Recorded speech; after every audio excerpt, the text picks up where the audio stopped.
Welcome back everyone, and we're doing a little series on 2-Minute Tuesday. That's the theory. Didn't start this, it came from Peter McKinnon. He did it originally, but he's drifted off and done something else with his content. And I just thought actually there's quite a bit of knowledge I want to get across, so we're going to do a 2-Minute Tuesday, and we're actually going to try and stick to the 2 minutes. So the first one on this is back button focusing. So quite often you've got a little button on the back of your camera there, and most professionals will use back button focusing, let's say, right? And the reason for that is when you press that shutter button at the top there and you half press it, it focuses. That's all well and good, but a professional doesn't want that. So when I press this shutter button on here, all it does is take a picture. It doesn't focus, doesn't do anything else. It just takes a picture. If I want to focus, I've got to press the back button to focus.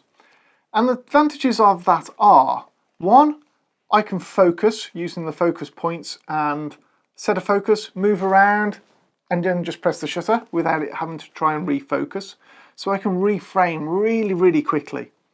The other important feature of this is that if I just press it quickly and use one of the focus points, it sets a focus, a single focus point, great. But if I want to turn that into continuous, so I've got a moving subject, or they're moving towards me, or they're panning across the frame, I can keep my finger on that. And as I pan and track with them, it's constantly focusing. So it's doing the C focus, which is a continuous, as opposed to the S focus, a single. And I've got that choice as to whether I keep my finger on it or not. I don't have to go and find it in the menus.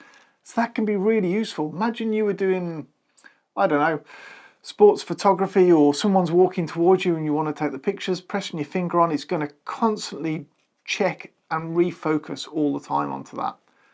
That doesn't necessarily get away from things like using 3D focus and things like that in there, but actually most of the time that works brilliantly, and that's what most professionals will use because they can keep their eye on the subject, keep focusing, bang, bang, bang, and then shoot when they need to, and that's it.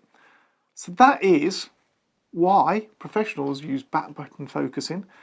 If you want to look at it, it's in the menu system. Now on this Nikon, it's number C1, shutter release button, and I've got it to off.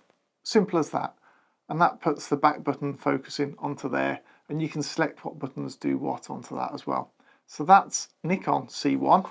I don't know what it is in other cameras, you're going to have to go and look at that, but it's a great way of taking photographs. Hope that little tip helps. Look forward to seeing you on the next one.